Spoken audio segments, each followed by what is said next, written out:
Bukan hanya dalam pertandingan, bahkan ketika latihan pun kita kan terus berbenturan. Sandi itu kan badannya otot semua tuh. Semakin dekat ke pertandingan kita latihan jangan ngerasa lelah dalam latihan. Kihon tidak penting ketika pelatih itu memberikan program Kihon.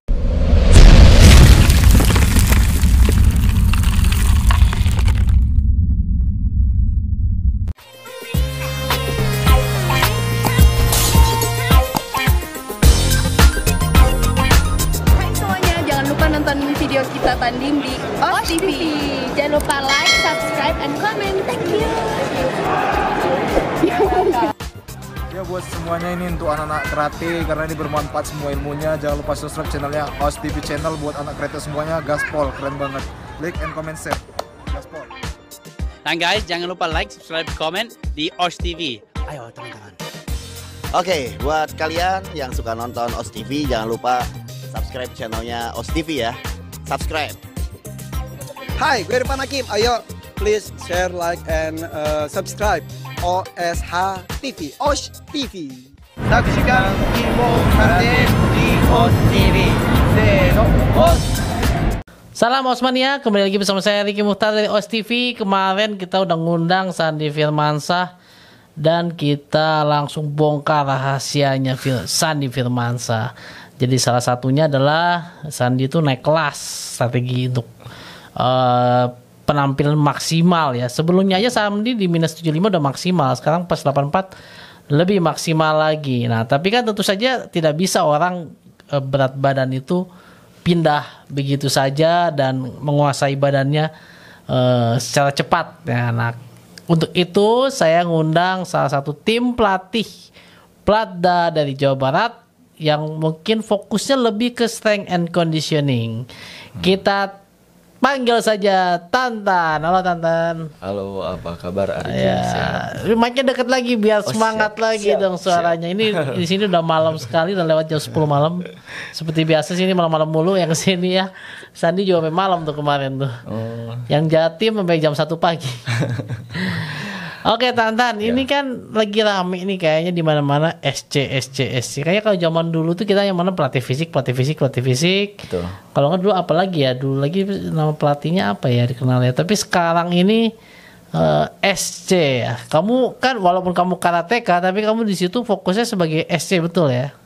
Betul sekali. Kalau di SK atau di perbantukan waktu itu saya katakanlah diberi porsi ya mungkin untuk coba bantu sedikit-sedikit gimana caranya supaya teman-teman atlet yang sebetulnya udah luar biasa ya mereka terus terang 100% dari tim Platda Jabar itu kan mantan pelatnas semuanya, bintang semua.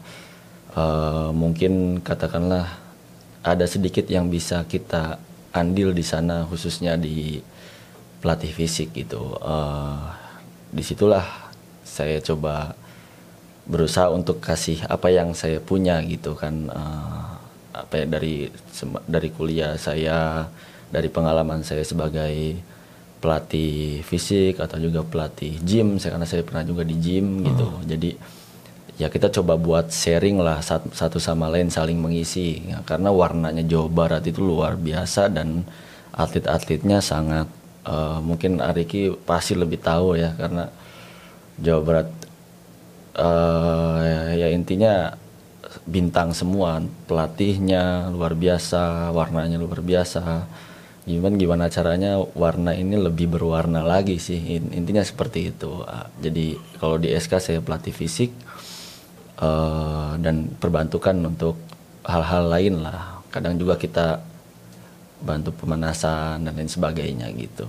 Ya, karena kalau dilihat beberapa dalam video, kamu juga sempat kelihatan di salah satu Instagram kamu itu ada melatih Sandi dalam angkat beban ya. Angkat beban. Pada saat itu kan ada komentar karena ini angkat beban ngapain gitu kan. Mungkin kita juga belum tahu strateginya apa. Yeah. Nah mungkin bisa ceritain nggak sih sebenarnya strategi yang dilakukan oleh pelatih SC ini, pelatih fisik ini apa untuk tim Platda Jabar? Punya strategi apa? Kalau strategi sih sebetulnya mungkin secara dasar dulu mungkin ya, latihan beban itu sebetulnya dibilang perlu enggak juga, dibilang enggak perlu juga, tapi secara apa namanya ya, secara keilmuan latihan beban itu buat atlet untuk menunjang performa ada referensinya, dan Sandi itu termasuk orang yang senang di situ gitu kan, di latihan beban itu. Tentunya latihan beban itu juga ada porsinya. Porsinya dari minggu ke minggu, volumenya itu ada, kita coba utak-atik gimana caranya ketika kita katakanlah punya satu tujuan itu harus sampai gitu, apalagi dengan rencana-rencana strategis seperti yang tadi dibilang Sandi harus naik berat badan, gimana caranya naik berat badan tapi perutnya enggak buncit gitu kan. Kita coba convert gitulah bahasanya, mungkin kita pindahkan lah tadi massa lemaknya atau kalori yang dimakannya jadi otot, sehingga tidak mengurangi range of motionnya, bahasanya pergerakannya dia gitu, tetap support ke pergerakannya dia, baik itu pukulannya, baik itu tendangannya gitu kan.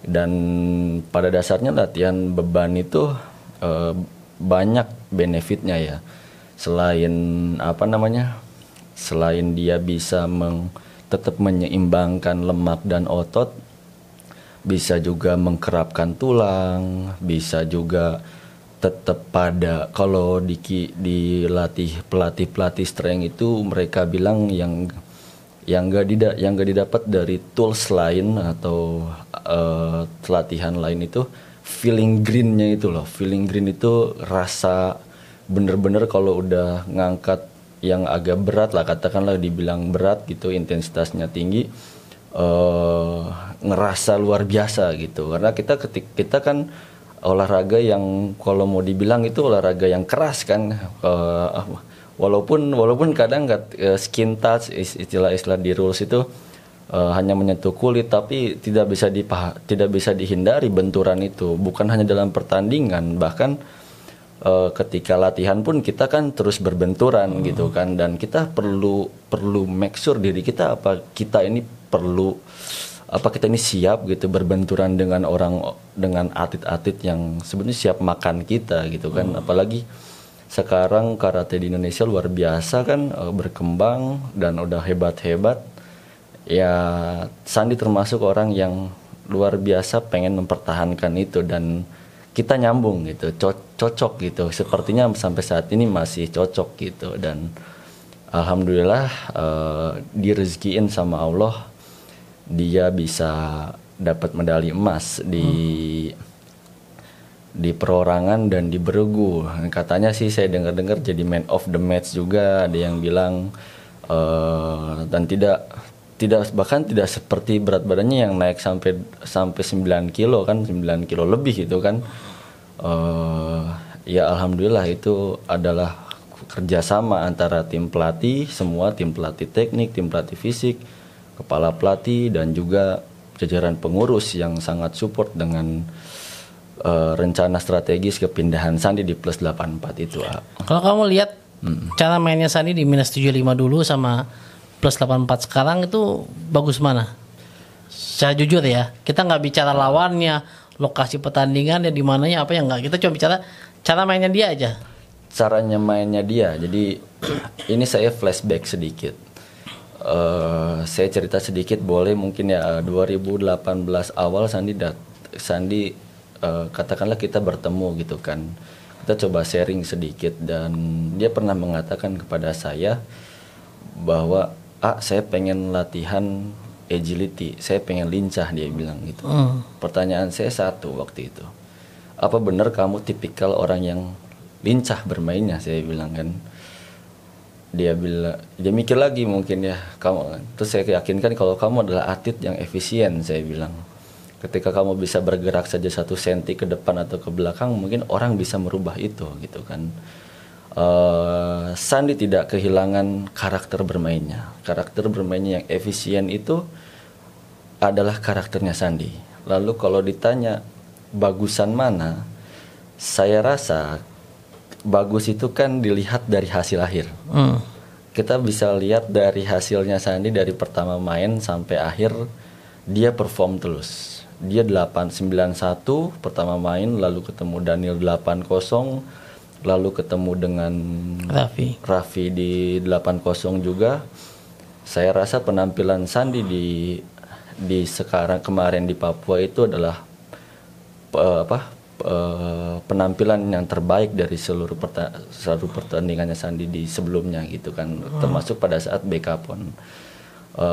Seperti itu kalau menurut pandangan saya gitu kan, karena tetap balik ke hasil akhir dan dia juga ingat pada saat beregu dia kan jadi kunci di nomor 3 ya. Iya, nomor selalu 3. ditempatin di 3 gitu. Saya juga bingung kenapa 3. Saya nggak ngerti strateginya ya. Iya, nah, tapi emang selalu berhasil jadi juara umum. Alhamdulillah itu kita sedikit sharing ngobrol waktu itu, kepala pelatih ngajak ngobrol beberapa pelatih, saya semua pelatih diajak ngobrol, pelatih komite gimana caranya, dan Sandi ya, merubah itu. Jadi Sandi merubah euforia itu berubah gitu kan, jadi kayak surprise jadinya kan pada saat itu. Luar biasa sih ya, kalau mau dibilang tetap saya performance 84 ini di Papua ini termasuk yang terbaik. Yang terbaik karena maaf satu lagi ya, kenapa kita bilang terbaik? Jadi kita tes waktu itu tes kecepatan katakanlah dari sisi pelatih fisiknya ya. Sandi di min 75 ketika dia masuk pelatnas dia lapor saya, saya peringkat 1 fisiknya. Oh, tesnya. Tes fisiknya, oke. Ada kendala nggak San? Di mana? Kita sharing sedikit. Tetap kamu harus profesional, ikutin semua arahan daripada pelatih karena gimana pun juga pasti pelatih itu pengen yang terbaik buat atletnya. Waktu di tes itu di 75 itu hasil saya pun dia masih ada di 2,76 untuk 20 meternya. 2,76 detik. Dulu kenapa kita sharing mau pindahin Sandi ke plus 84 termasuk hitung-hitungan juga. Saya yakin nggak bakal lebih dari 3 detik. Ternyata bukan 3 detik. Sebulan, kurang dari sebulan kita tes akhir, tes parameter speednya, akselerasinya ternyata hanya 0,05. Jadi dapatnya 2,81. Dan itu luar biasa sih kalau menurut saya. Walaupun berat badannya naik gitu. Walaupun berat badannya naik, tapi bisa maksimal tes fisiknya. Tapi bisa tetap maksimal. Nah, itu karena apa? Karena massa ototnya yang dijaga gitu kan. Yeah. Dan massa ototnya dijaga dan latihan skillsnya tetap, latihan tracknya tetap, dan itu masih tetap terjaga gitu. Dan dari 2,76 perbedaan 9 kilo cuma beda 0,005 detik kan gitu kan. Nah, itu kalau mau kita buka dapur sedikit rahasianya, padahal saya juga orang yang nggak pernah kasih lihat data ke banyak orang gitu kan. Saya cuma lapor dan ke beberapa atlet kita komunikasi gitu. Seperti itu kurang lebih. Luar biasa sih kemarin. Nah, itu kan tadi kita bicara Sandi nih. Iya. Tapi kan Jabar juga banyak nih orang-orangnya. Betul. Sedangkan ya mungkin Sandi paling unik kenapa? Karena dia harus naikin berat badan dan harus dijaga tetap fit. Betul. Jangan sampai naik berat badan jadi malah berlemak gitu kan istilahnya.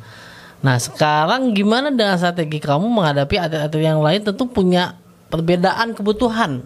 Betul. Mereka nggak sama kan kebutuhannya. Terus yang kamu tanamkan programnya seperti apa gitu?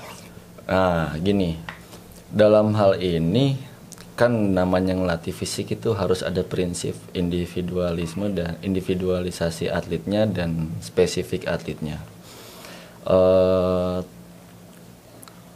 Dan kita juga sebagai pelatih harus bisa katakanlah coba sedikit-sedikit untuk mematchingkan gitu dengan apa yang atlet mau gitu kan. Kalau misalkan Tegar misalkan, Tegar, jadi kalau di Jabar itu tiap orang beda-beda punya khasnya masing-masing. Kalau Sandi itu kalau mau saya bilang dia yang paling cepat.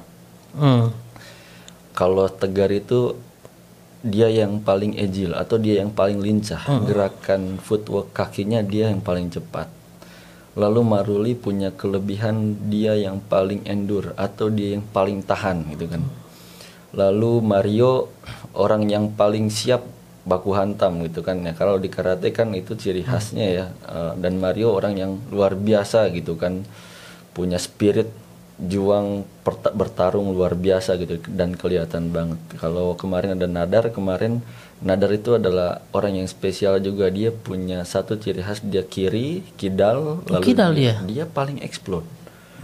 Jadi mungkin dasar gerakan dulu Kihonnya dia udah explode gitu, udah luar biasa, eksplosif lah kalau bahasanya, paling kelihatan. Nah dari situ kita coba mana nih yang cocok. Misalkan ketika latihan spesifik arah posnya kita misalkan kita sedikit lebih endure gitu, lebih ke agility-nya, lebih banyak ke pergerakan footwork-nya, misalkan untuk Tegar, untuk Maruli, untuk Sandi, orang yang tadi saya bilang dia lebih efisien gitu kan. Nah, jadi tidak banyak sesi katakanlah bahasanya pergerakan footwork-nya gitu kan, justru bakalan jadi koordinasi kebiasaannya justru malah bisa jadi hilang atau berkurang lah bahasanya. Jadi kan jadi skills itu juga memegang peranan penting ya, apalagi di karate kita harus merubah taktik sedemikian detik gitu kan. Ketika Yame ketinggalan atau leading kan kita berubah juga gitu. Nah itulah yang sedikit kadang kita komunikasikan gitu, kecuali kita lagi ada komponen dasarnya, misalkan Sandi perlu dinaikin nih endurance-nya gitu kan.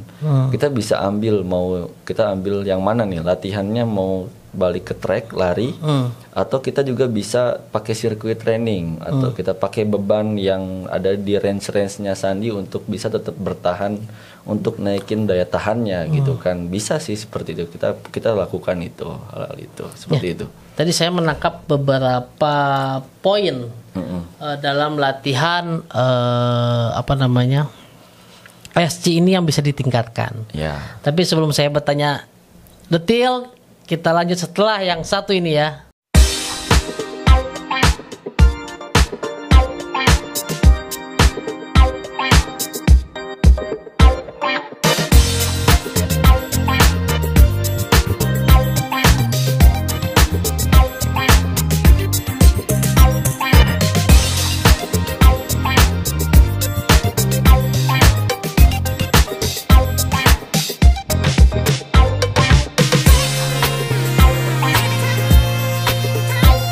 Salam Osmania, lanjut lagi kita berbincang-bincang dengan pelatih SC dari Jawa Barat.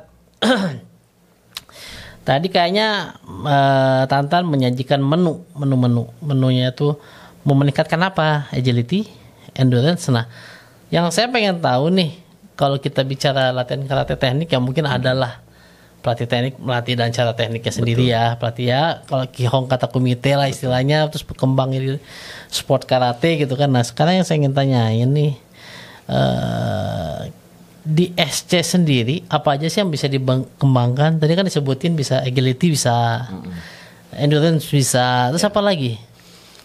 Agility, endurance itu termasuk ke dalam athletic base. Oh, athletic base. Apalagi tuh athletic base ada lagi?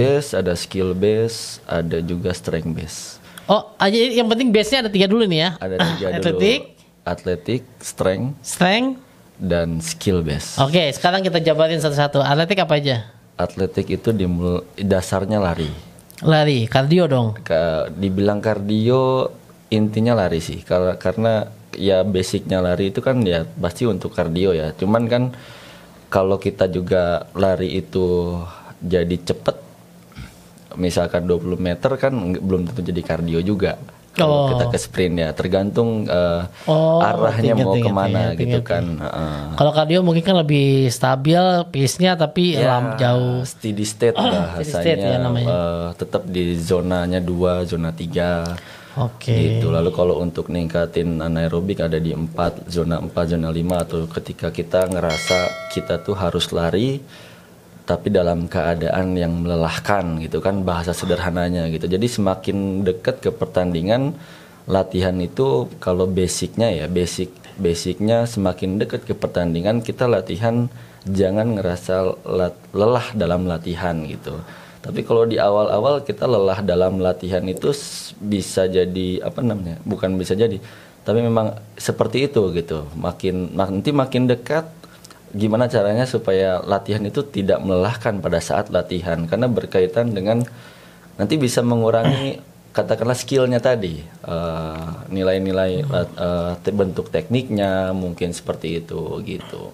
Tapi latihan kardio tadi disebutkan Ariki, latihan strength base juga, latihan beban juga bisa jadi meningkatkan kardio sebetulnya. Bisa juga.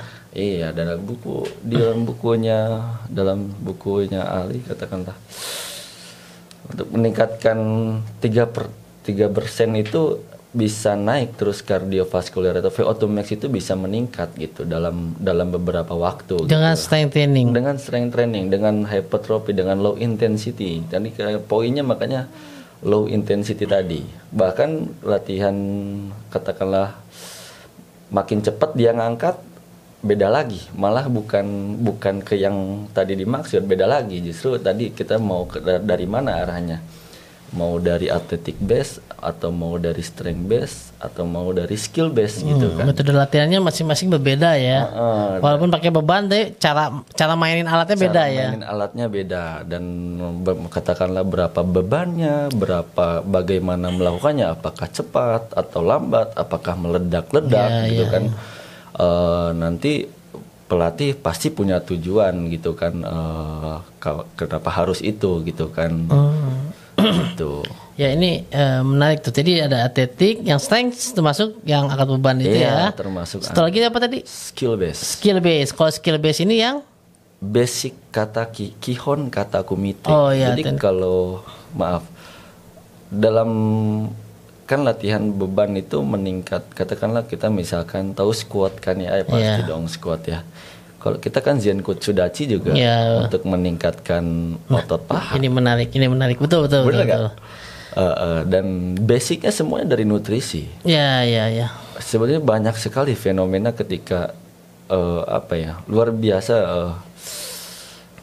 Dari skill base juga bisa bikin orang luar biasa gitu. Cuman kadang kita dari pelatih fisik kan latihan itu perlu volume yang besar, perlu pengulangan yang lebih kan.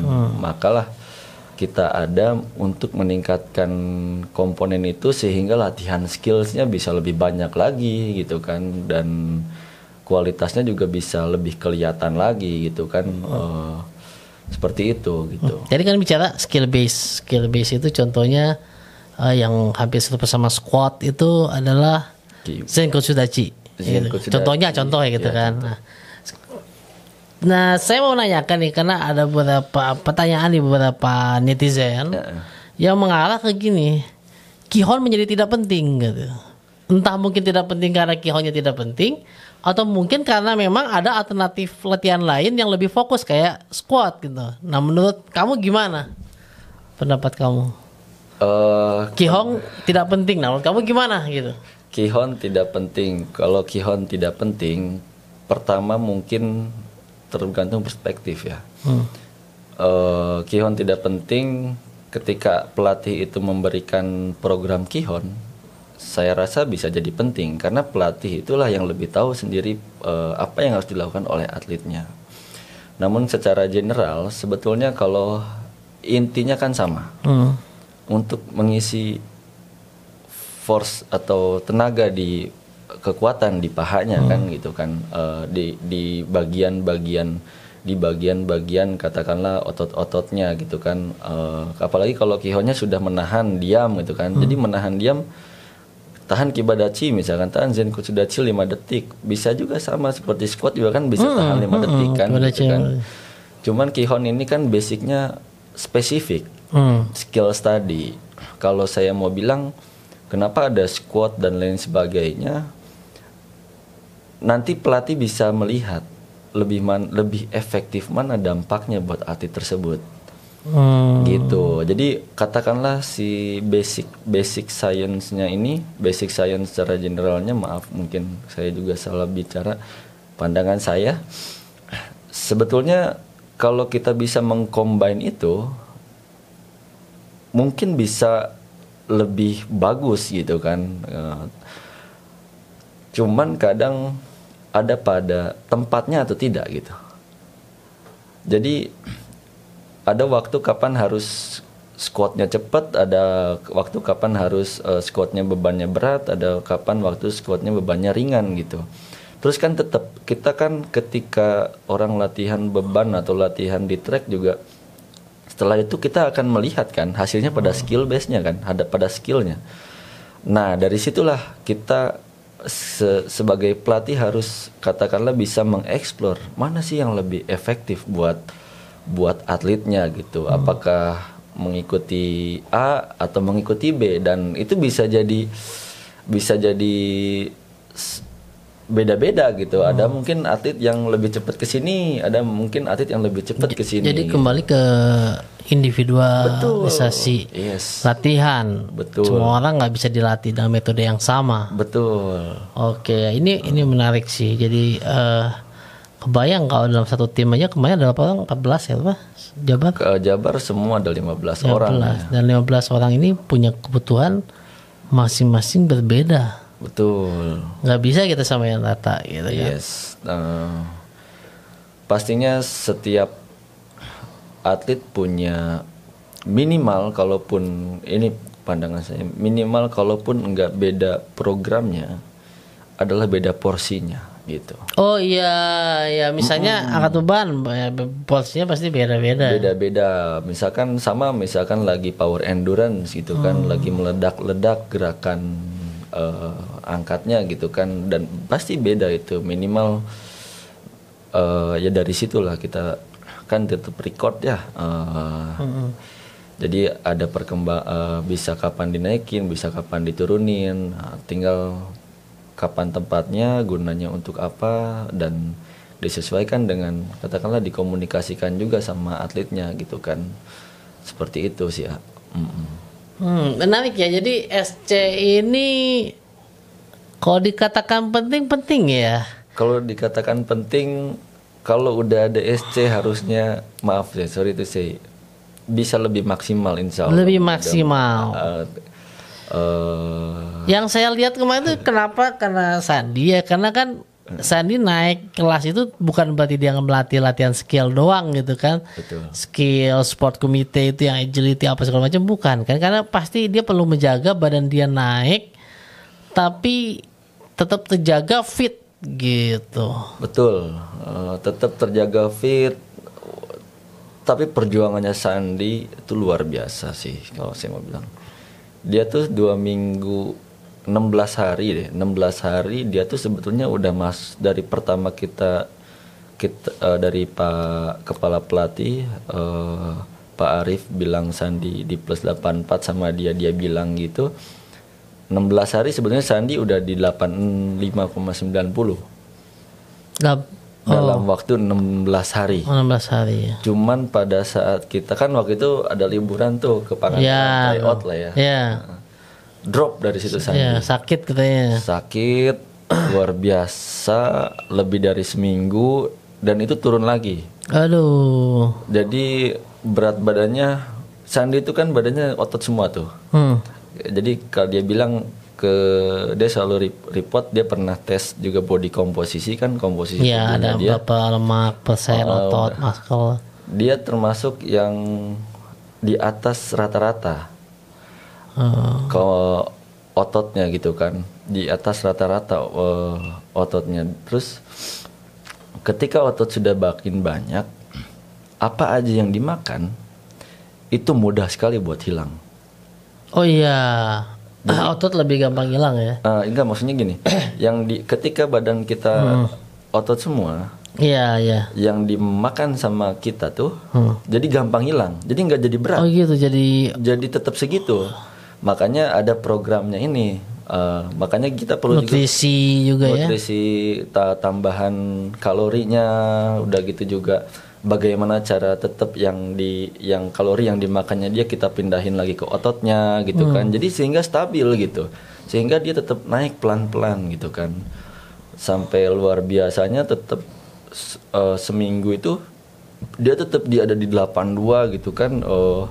Dari situ luar biasa, kita satu tim itu pengurus juga sampai turun. Maksudnya gini, dari yang tadinya programnya spesial katakan jadi luar biasa gitu. Makanya kita mungkin ada lihat seminggu ke belakang itu kita makannya di all you can eat terus. Iya, katanya all you can eat. Waduh. Karena tadinya udah 85 terus dia sakit, terus kita perlu booster dong. Nah, itu kita alhamdulillah dari proses itu bisa dilewatin, dia stabil di 83-60, terus kalau lagi setelah latihannya, terus setelah makannya dia ada di 84,30 gitu, terus aja gitu. Jadinya alhamdulillah pada saat timbang badan juga udah masuk berat badannya, jadi udah cukup seperti itu. Emang aduh sulit ya, kelihatannya gampang karena orang yang lihat tuh kadang-kadang protes, wah itu kok itu kelas min 75 main di kelas 84 itu speednya kenceng banget itu katanya. Ya, ternyata kenyataannya dia juga kemarin kita timbang emang 85 ke atas. Iya. Dan dia memang bisa speednya masih kenceng gitu kan. Itu kan susah ya menambah beban, menambah bobot tapi speednya kenceng gitu. Waduh. Iya. Makanya kalau bahasanya mungkin sederhananya, kita harus tahu apa sih kita ini yang biasa kita lakuin ini. Misalkan kita nih senangnya ya komite ya, kalau jangan ditinggalin gitu komitenya gitu. Jangan nanti ketika kita jangan karena latihan SG jadinya komite tinggalin. Komite ditinggalin gitu. Itu sederhananya gini, mendingan kita ngulik Jakusuki kayaknya. Jakusuki itu bisa ribuan keadaan kayaknya. Gitu, kadang ke situ juga harus dipikirin gitu. Dan tinggal gininya, maksudnya bisa nggak nih bulan ini 1000 pukulan Gyakusuki, mungkin bulan depan bisa nggak jadi 3000 misalkan tuntutan pelatihnya gitu kan, pelatih teknik gitu kan. Nah itu kan perlu ada komunikasi dua arah gitu kan, atlet pelatih teknik. Nah, karena kan kita SC itu sebetulnya tetap sebagai asisten pelatih gitu, karena pelatih teknik yang memegang peranan penting juga di sana gitu, setelah di bawahnya ke pelatih kepala gitu.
Sebetulnya SC itu asisten gitu. Nanti ke pelatih teknik perlu ini misalkan kemarin sempat ada bicara Sandi kayaknya mulai hilang nih eksplosifnya nih. Harus gimana nih?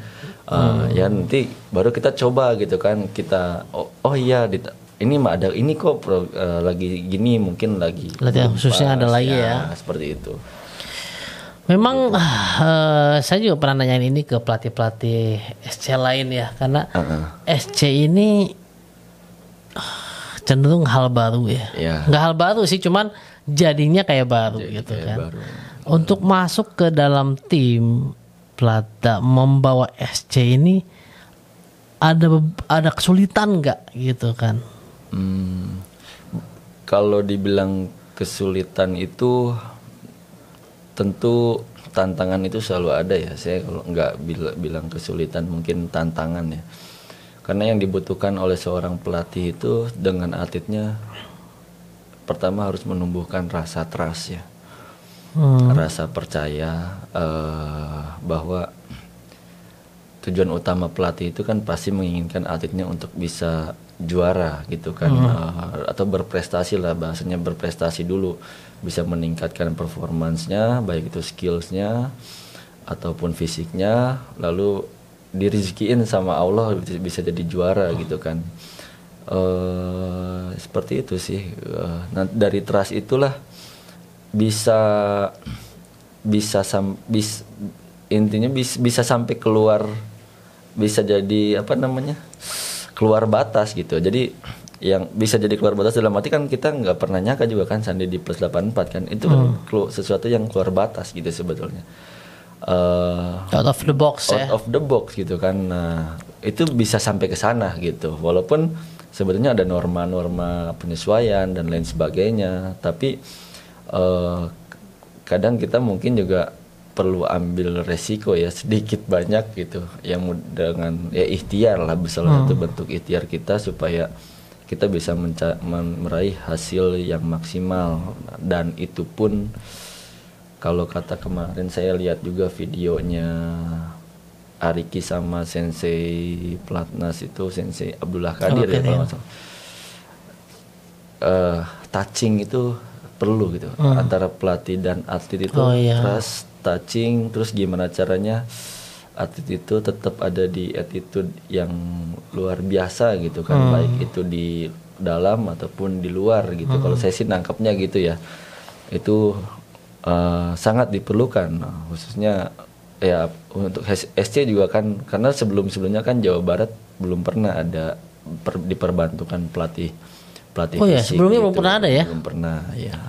Ya memang kalau saya lihat tuh kayak apa istilahnya tuh keharmonisan dalam tim itu ya penting gitu. Contoh kayak Olimpiade kemarin, saya melihat sih tim Jepang lagi di puncak-puncak tidak harmonisnya. Makanya pas saya lihat hasilnya tidak maksimal, saya kayak ya oke lah lu kayak gitu gitu kan istilahnya sih. Ada rasa apa ya, hilang trust di situ, saya melihatnya seperti itu sih. Di tim Jepang jadinya kan gak kompak, dan ya ini menjadi masalah kita sih. Makanya semoga nanti, saya sih berharapnya terutama Indonesia ini kan kita banyak nih 20 juta. Kalau kita tuh bersyukur loh ya. Jadi kalau saya lihat ke luar negeri, mereka tuh nyari pelatih, nyari atlet itu susah. Bahkan ada beberapa yang minta pelatih dari Indonesia pun banyak. Minta tolong dong pelatih gini-gini, banyak gitu. Karena bagi mereka nyari pelatih susah, nyari yang mau melatih juga susah. Bahkan ada yang nyari murid juga susah, ada gitu kan. Sedangkan kita dianugerahi SDM yang multi talenta, pelatih, atlet. Sekarang tuh kadang-kadang kita tuh suka bingungan. Contoh Jawa Barat aja atletnya banyak. Kadang-kadang kita masih sebar kemana-kemana dulu gitu kan, karena untuk bisa mengikuti pertandingan, karena numpuk di beberapa daerah gitu. Kadang ada yang seperti itu juga. Ya itu jadi PR kita semua sih ya, bagi kita, mungkin bagi Anda yang di sini pelatih, ada yang pengurus, ada yang atlet, ya istilahnya kekompakan itu penting ya berarti ya. Ya, karena kalau saya boleh bilang, kekompakan itu kembalinya kepada sisi psikologi ya. Dan sisi psikologi ini adalah juga salah satu faktor yang penting juga gitu, yang harus kita ciptakan gitu. Segimanapun Sandi kuat, segimanapun Maruli luar biasa, segimanapun Mario, kalau mentalnya sudah katakanlah ada sedikit gangguan aja gitu kan, bisa jadi berubah gitu. Ya, secara individu ya terutama ya. Bahkan bisa jadi lemah, malah bisa jadi lemah gitu. Nah ini makanya yang saya lihat menarik ya, pas Komite Bergu Jawa Barat itu saking kompaknya gitu, Tegar yang di individual kalah aja tampil menakjubkan gitu di kata di Komite Bergu ya. Poin mainnya lincahnya keluar lagi gitu. Itu begitu kalau saya ngobrol sama Sandi waktu itu off kamera ya. Waktu itu Sandi bilang ya memang apa ya, pada Komite Bergu ada tuntutan, semua ada beban. Betul. saya nggak boleh kalah atau kurang poin jadi membebani tim lainnya. Ya. Jadi kan mikirnya tuh untuk kebersamaan tim gitu. Jadi gimana caranya kalaupun kalah ya jangan skornya jauh banget juga gitu karena kan akan mempengaruhi pada saat nanti seri atau gitu kan. Jadi memang apa ya? Dengan beregu ini mereka malah lebih maksimal kalau saya lihat ya. Ya. Mario, Maruli, Tegar, Nadar dan Sandi semakin Saya rasa tidak cukup sulit kayaknya. Jadi enggak, karena dari pemain beregu itu semua atlet pria, atlet laki-laki kita itu kan base-nya TNI ya. Dan di sana yang memegang peranan Sandi sebagai kapten didukung oleh Maruli, lalu Mario juga luar biasa gitu kan, Tegar juga base-nya TNI. Mungkin di sana hanya Nadar yang enggak bukan TNI bukan TNI ya. Jadi teman-teman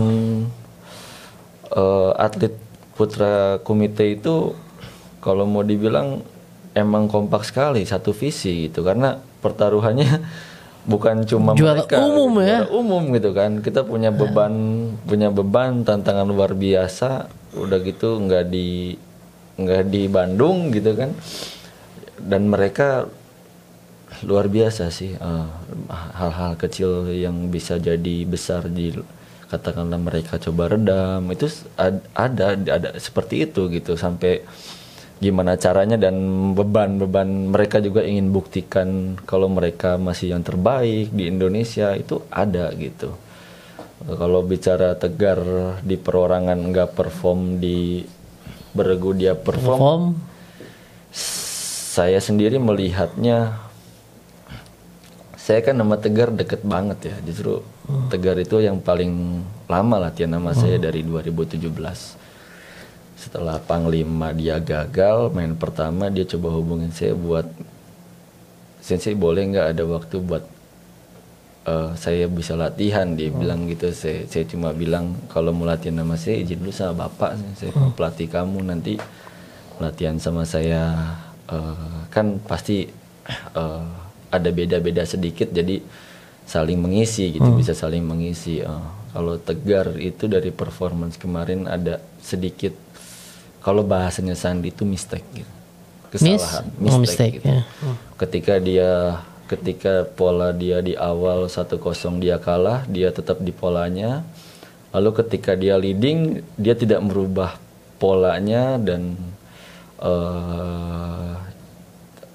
ada lengah, jadi aja hasilnya kurang maksimal gitu kan. Padahal kalau dari sisi visi kita picking atau lagi pemuncakan juga bagus, kita masih latihan luar biasa, latihan fisik. Makanya kenapa dia nggak takut sama Raffi Diaz yang kelasnya di 84 pas kan? Raffi Diaz kakinya keluar kemana-mana. Aduh, dia menang berapa ya? Iya, menang 5-2. 5-2 ya. 5-2 ya. Dan semuanya, dan pada saat itu jadi seperti klimaks kan. Mulai dari 2-0 Jawa Barat kalah, lalu berubah semua kan, dari Sandi perform bagus, Maruli juga bagus lagi gitu kan, keluar lagi, Tegar jadi penutup gitu kan. Ya alhamdulillah gitu, rezeki dari Allah Subhanahu wa taala gitu kan, bisa kasih Jawa Barat. Dari situ jadi nutup jadi juara umum kan. Jadi juara umum. Iya, aduh.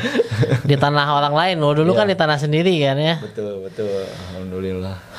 Ya memang luar biasa ya. Jadi saya berusaha mengkorek-korek nih, apa nih kunci keberhasilannya, siapa tahu bisa kita curi gitu kan. Iya. Jadi kalau kemarin saya tanya Sandi, sekarang tanya pelatih SC-nya, nah kita kan cari tahu nih kan rumusnya. Tapi kembali lagi rumus formula keberhasilan ini beda-beda tiap individual ya. Betul.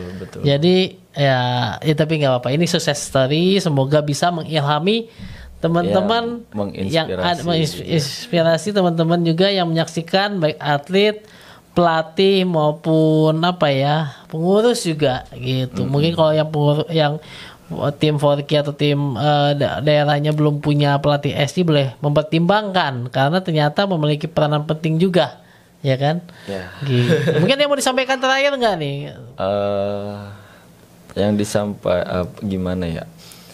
Pada dasarnya karate di Indonesia ini yang kami tahu gitu dari dulunya punya sejarah yang luar biasa.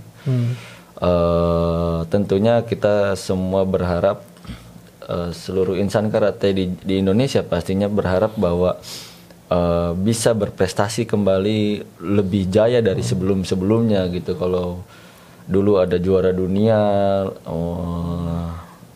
saya juga sebetulnya nggak tahu banyak ya, tapi kalau lihat dari podcastnya Os TV, Ariki, jadi tahu juga katakanlah yang kemarin Sensei Abdullah Kadi, lalu Sensei Tommy Firman.